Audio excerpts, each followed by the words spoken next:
बिस्मिल्लाहि मिनश्शैतानिर्रजीम बिस्मिल्लाहिर्रहमानिर्रहीम। मौला कायनात हज़रत अमीरुल मोमिनीन अली इब्न अबी तालिब अलैहिस्सलाम के मजमूआ कलाम नहजुल बलागा के पहले बाब का खुतबा नंबर 22।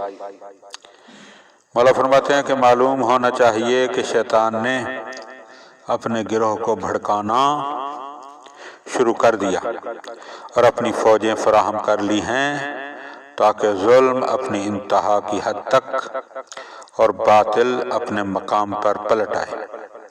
खुदा की कसम, उन्होंने मुझ पर कोई सच्चा इल्ज़ाम नहीं लगाया और ना उन्होंने मेरे और अपने दरमियान इंसाफ बरता।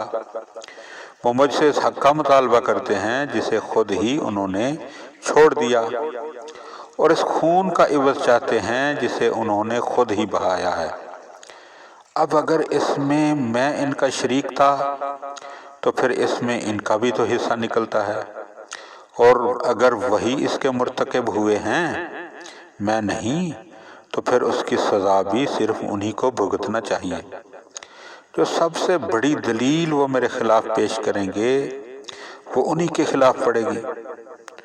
वो उस माँ का दूध पीना चाहते हैं जिसका दूध मुनक़ता हो चुका है और मरी हुई बिद्दत को फिर से जिंदा करना चाहते हैं।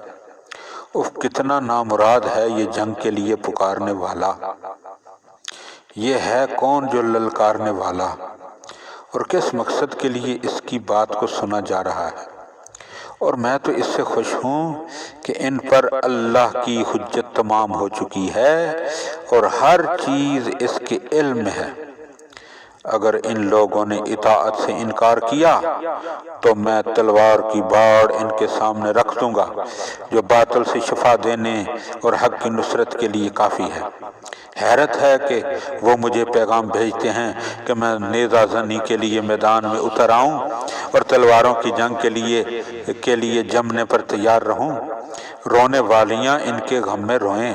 मैं तो हमेशा ऐसा रहा कि जंग से मुझे धमकाया नहीं जा सका और शमशीर ज़नी से खौफज़दा नहीं किया जा सका। मैं अपने परवरदिगार की तरफ से यकीन के दर्जे पर फायज हूँ और अपने दीन की हक्कानियत में मुझे कोई शक व शुबा नहीं है।